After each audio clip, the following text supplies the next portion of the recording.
Hi everyone, good morning. Welcome back to Pine Hollow Auto Diagnostics. Today we have a special treat, blast from the past, an old school Japanese pocket rocket, 1987 Toyota MR2, the first gen. This thing is pretty sweet. So it drove here under its own power all the way from Connecticut, like 6 hours away. Pretty impressive. So the history of this car is it was a barn find. It sat in a barn for over 6 years, and then the owner decided to give it a new life. It only has 90,000 miles on it. Take a look at this thing. That is pretty cool.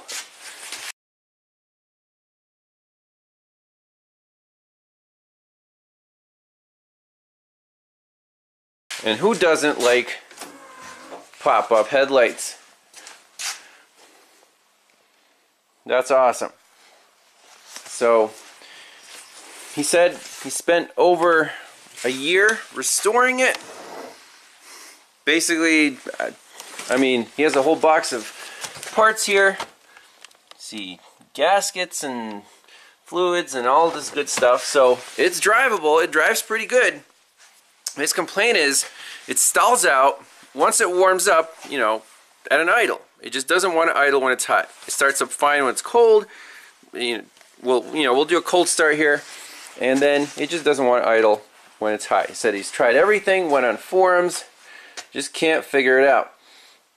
So this baby's powered by Toyota 1600 twin cam, 16 valve, dual overhead cam. 4-cylinder. It's a mid-engine design, so there is a separate trunk here. We can open that up later, but it is fuel injected. 4 separate fuel injectors.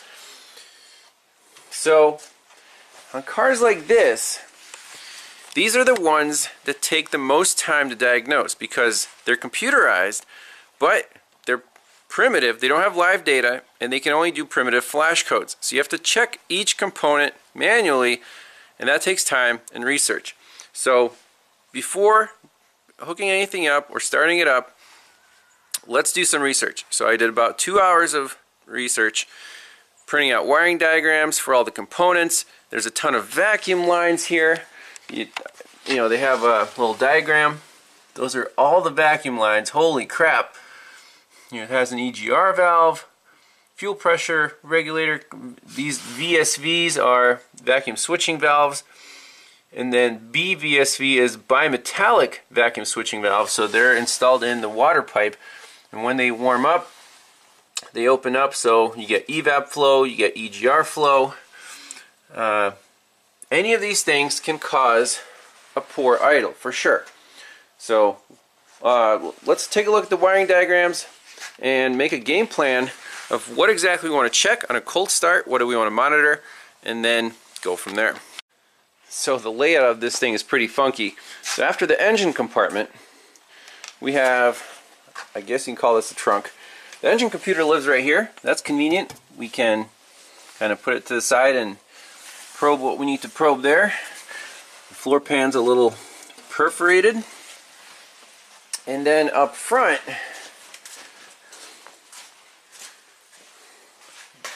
the owner tells me this is called a frunk.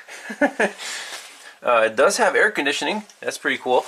And it has a giant hole in the floor there. That's a shame. He said he had to take out the spare tire because he could have just fallen out on the highway. The radiator's up here, so these coolant hoses have to run all the way back to the engine. That's a lot of coolant. And he's also said that it wasn't overheating, but it was kind of hissing and bubbling here. So quick check is, if you squeeze the radiator hose and you hear coolant going back to the tank, there's something wrong with the radiator cap. Now the radiator cap looks brand new. You know, the little gaskets there look fine, they seal up, but the collar on this plastic cap housing, if the the coolant level is pretty high now, but the actual plastic's degraded, and this rubber seal is not sealing against that plastic. That's why the system can't hold pressure. So I'm going to tell him that we're not going to touch it right now, because if we fix it and it builds pressure and it sprouts a leak somewhere, he might not make it back to Connecticut. So we're going to leave that alone. We're just going to address the customer complaint. Oh, and also said his cruise control doesn't work, so we'll probably leave that for bonus footage. Alright, time for some research on this fuel injection system. So first of all, I just want to pull the flash codes out of the computer just to see if there's anything stored. And for that you need to jump these two pins, T and E1, in the diagnostic connector in the engine bay. And then, if it sets any codes, we'll be able to read them. Only 11 codes possible, so they're very primitive. Just, you know, airflow meter circuit, igniter circuit, coolant temp sensor circuit, oxygen sensor circuit, distributor, throttle position, air temp, starter relay, air conditioning. Okay, so let's do that first, and then we'll take a look at the system diagram. So I printed that out because it's easier to mark up when it's on paper. And so this is the layout. This is the engine right here. And I circled everything that could potentially be related to this hot idle problem. Now the owner said that it's also runs kind of lopey and then stalls out. So that's kind of a red flag that potentially the EGR valve, which let's see. So these are all the sensors that are controlled by the computer, but the EGR valve is actually not controlled by the computer. If you look at the vacuum diagrams, there's the EGR system. It's all analog. There's no actual computer controls here. Basically, once this little VVSV warms up, it opens up an air passage, and you can see here on this, I took a picture of that vacuum diagram. Here's the EGR valve. You'll start getting vacuum supplied to the EGR valve through this pressure modulator. Toyota has used this system for decades, so pretty familiar with that.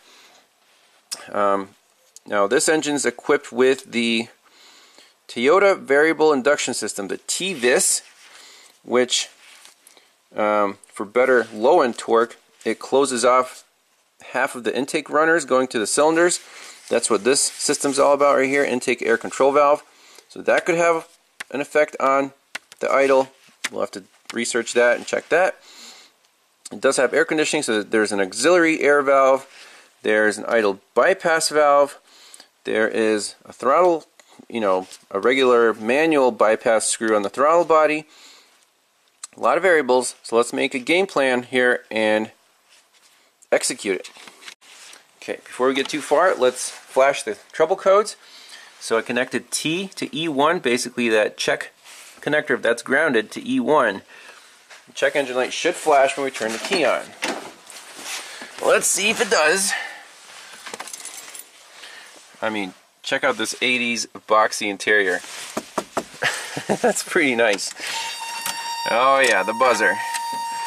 Alright, let's see here.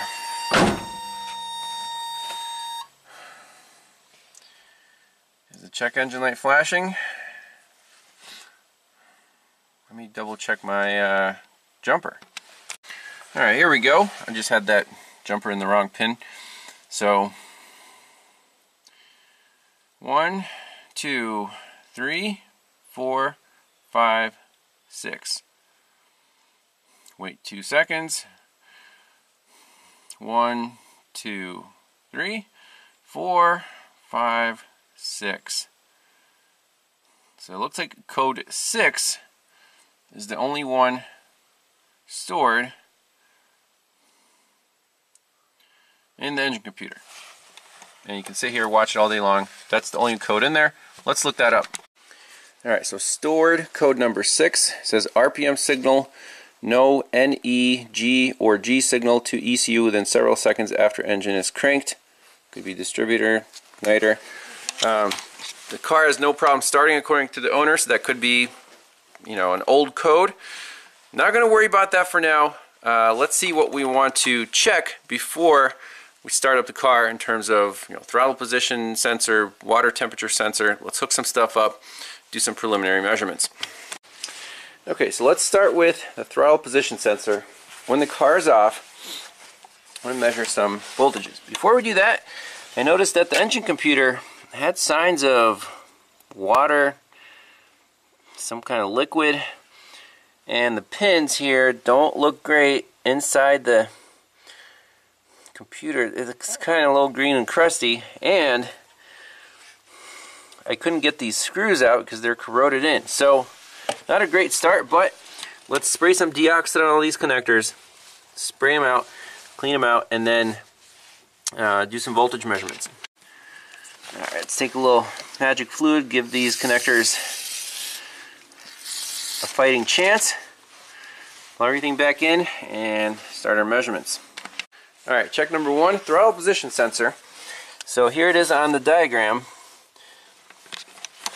and it's 4 wires. So there's a potentiometer, there's the ground, there's the supply voltage, and then there's a separate switch for idle. So when your foot is off the gas, that should close and pull this wire from the computer and this wire from the ECT computer. I guess, I don't know if that's cruise control or transmission. Well, we don't care about that for now. That should pull it to ground. So I'm going to probe that wire. So it's pin 6. It's a black wire on connector T. And connector T looks like this. So pin 6 is going to be 1, 2, 3, 4, 5, 6 on the tab side. Sure enough, it is a black wire right there. So voltmeter's hooked up. Let's turn the key on.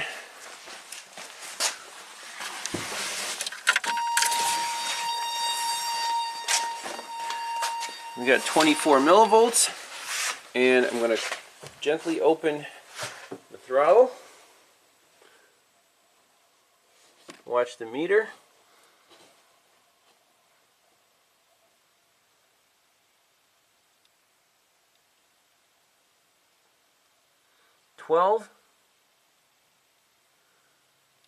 So that's pretty close. Now the owner said once he messed with the throttle position sensor, the car actually got worse in terms of the transition from idle to not idle. Kind of got more jerky. It was like me, on, off, on, off. So, you know, this throttle shaft, there is a throttle stop screw. There's also a dash pod. You can see that little, for a more smooth decel. The throttle stop screw is right there, and I took a careful look at it, and it looks about in the right position. So we're not going to touch that yet. And then I want to measure the amount of turns this idle screw is turned out. So I want to screw it in all the way, measure the amount of turns, and then screw it back to where it is right now. And that'll be kind of, we'll just want to write that down for reference to get a baseline of where we're starting. Alright, here we go. So let's start here. Half a turn, 1 turn, 1.5, 2 turns, 2.5, 3 turns, and a little bit. So that was 3. So 3 1/4 was the setting right now. Let's write that down. So that idle wire, I'll show you how far I have to open the throttle for this thing to say I'm not at idle anymore. So I'm opening it, opening it, opening it, opening it. Right there. 12 volts, so about that much. I think that's a little too much. You can see the throttle position sensor is shifted just a hair. So let me get on the other wire, on the signal wire here. That would be the red wire, pin 11. Let's write that voltage down, and then we can tweak it either way to get it to spec. All right, so I got 2 meters set up now. This one is still on just the idle switch. This one is on the actual TPS signal. So throttle is closed, we're at 300 millivolts, and we're 0 on the idle stop switch. So I'm going to start opening the throttle, and we'll see at what TPS reading that throttle stop switch, the idle switch, actually flips. So right there, flipped, about 47 millivolts, or about half, about 500 millivolts. So I think the TPS is slightly off right now. Let's tweak it so when the throttle is fully closed, we see about half a volt here, or 0.45, and this one will be closed, and it'll take just a little bit to flip that idle switch. Alright, what about the wide open throttle reading? Let's go wide open throttle. 4.4, and obviously that is open. So let's write that down. 4.4 volts. Okay, so I'm taking careful notes. So before, throttle stop screw is 3.25 turns out. Closed throttle, we have 0.3 volts. On the TPS, wide open throttle, 4.4. Idle screw turns on at 0.45. So let's turn that TPS just a hair.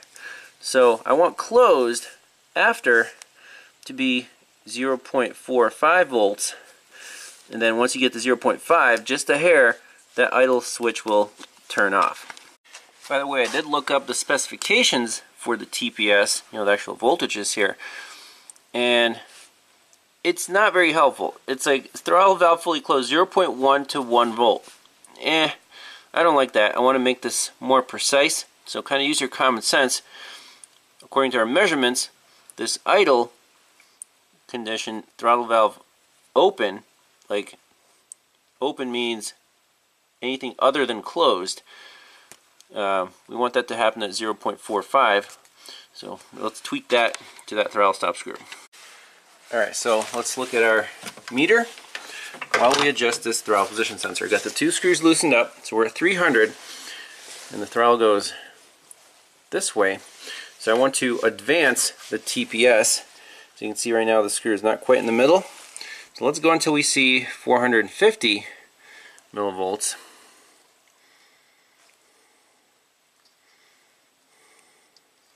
There you go.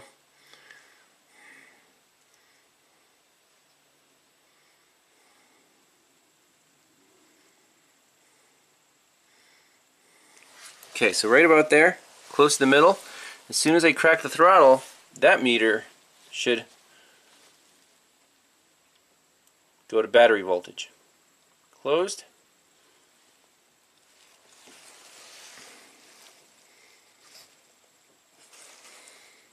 Let's make this 0.4.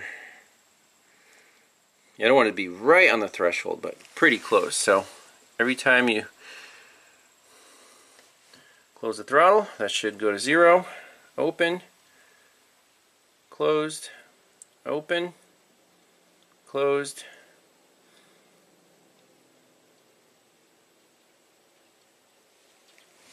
Okay, pretty happy with that. Let's fix it right there.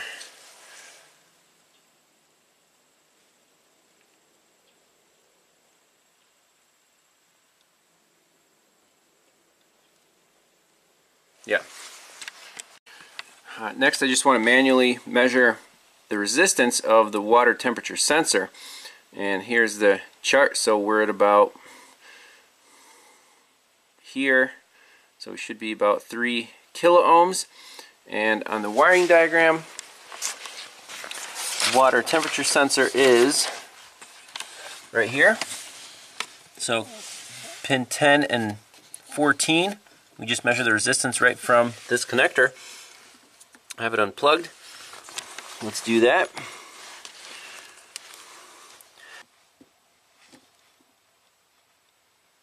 .4 kiloohms. Okay, that's reasonable. Alright, so we're almost ready to start the car. Keep in mind, we did a lot of stuff before even starting the engine. I want to do everything, not leave any stone unturned. The customer came from a long ways away, and we have limited time. They're actually staying at a hotel here locally, so we have to be efficient and accurate. So don't skip any steps. Next thing I want to do is hook up the Pico 4 channels. Since we don't have scan data, we're going to look at these signals live on the scope while the car is warming up. Now, what are the 4 channels? So I want to look at water temperature, channel 1, channel 2, idle air control. Now, it's called the idle up valve, so I don't even know if, I don't think there is a feedback loop here for this idle up VSV. I think it's just, hey, if you have your, lights on, it'll bump it up. If you have your fan on, like electrical loads, but it's not like desired and actual RPM. I don't think so, but we'll see. So that's channel 2. Channel 3, oxygen sensor, pin 13, black wire. I want to see what the mixture is. Is the oxygen sensor working? Does it go into closed loop? So the owner said that he feels like it might be running a little rich. The pipe is black, so that could be a problem. Obviously check the engine oil level. It doesn't seem like it's burning oil, because after that 400-mile trip, it's still on the full mark. It's clean, so I'm not too worried about that. So that's channel 3. And channel 4, I want to put on just to measure the RPM of the engine on the distributor, this IGF. Again, Toyota has used this forever. IGT, IGF, that's a confirmation. Pin 5, black and yellow wire. These are all on connector T. So I've got 4 channels hooked up. Let's set up the laptop and finally start this thing and see what it does. Alright, so we got 4 channels set up. The glare might be a little tight, but we'll record all the data anyways. Now, I set it to 10 seconds per division. This is going to be slow analog signals here, so we don't want to fill too many screens.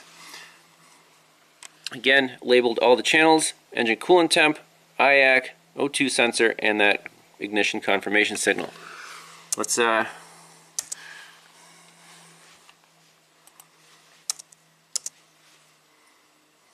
it up, see what happens. Alright, here we go. Look at this shifter.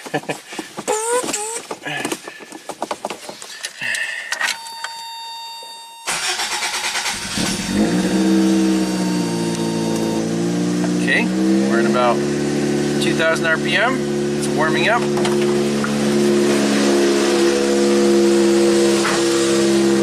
Kind of loud.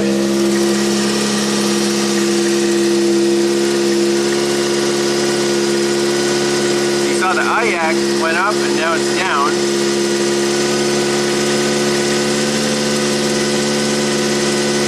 ECT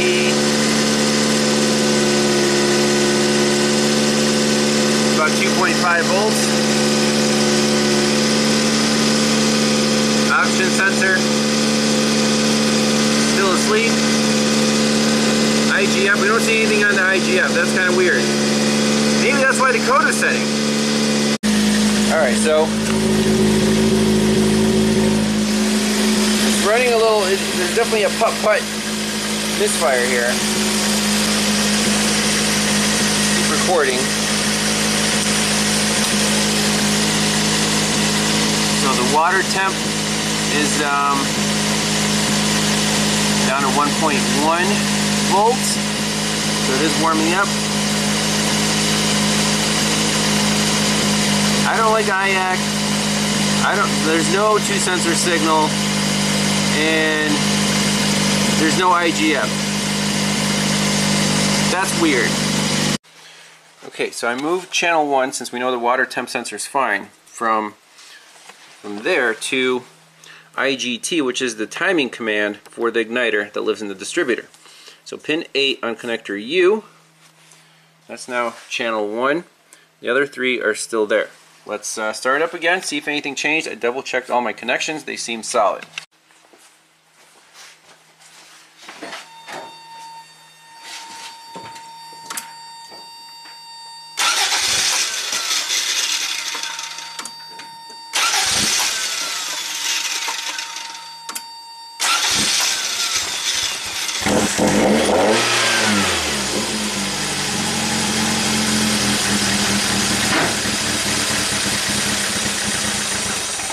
there it is.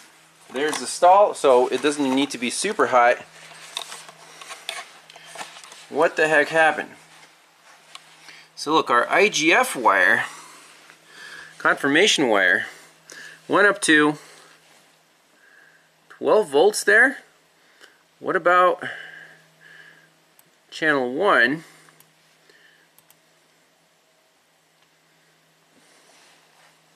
I guess we should stop the recording, right? Stop the recording.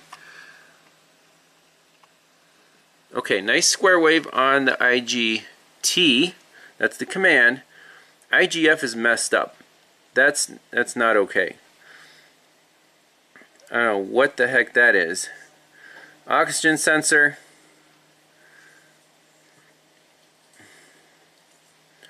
Also, basically stuck at 0. We had a couple little, very momentary spikes. That does not look like a good oxygen sensor signal. This red, that's the idle control valve, so it does go up for, get more air on the start, and then drops down, and here was still up when the engine stalled out. Right here, the engine stalled out, idle air control valve opened up. So we got problems here. We could put another channel on the injector pulse width, but in this case it's really looking suspicious in that computer. All the green crusty connectors, the water damage on the cover, the IGF signal, or the confirmation signal, that's not there, and the computer, let's double check the codes because we unplugged it. It should have cleared all the codes out. Let's see if that code came back. Alright, let's count the flashes. 1. Ooh, different codes. 1.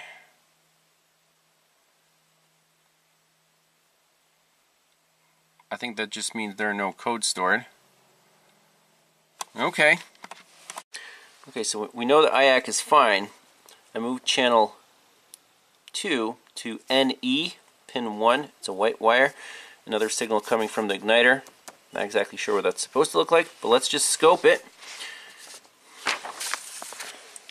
So NE, T pin 1 white wire. Oops, I discovered that my yellow lead, the IGF, was on the wrong pin. There's a missing wire, just counted the wires, not the pins. So 1, 2, 3, 4, 5. It's a black and yellow instead of a black. Okay, so now we're measuring IGT, IGF, NE, and the oxygen sensor. Let's run the car. Alright, here we go. Let's get our test light out of the way so we don't flash the check engine light.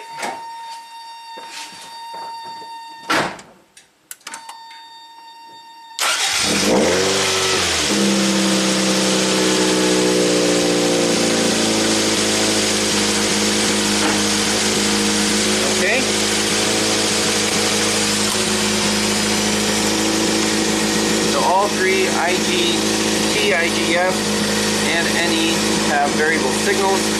O2 still stuck low.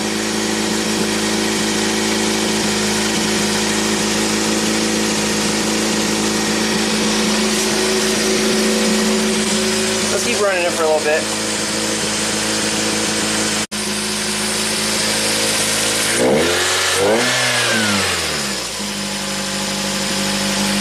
Not bad. Seems to respond. Now the oxygen sensor, did that actually go up to 1 volt?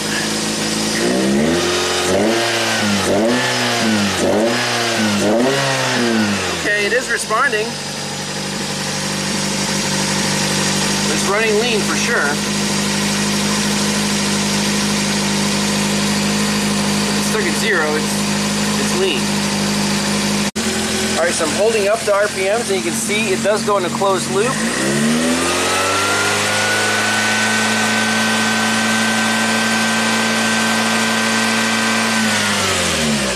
That's good. Still a little rough at idle. We can check if the EGR valve has any vacuum at it.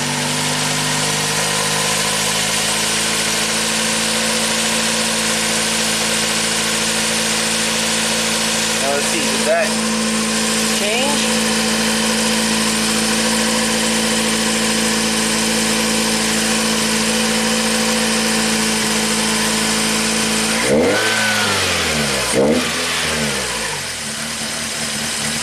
Kind of lopey. Unplug the EGR.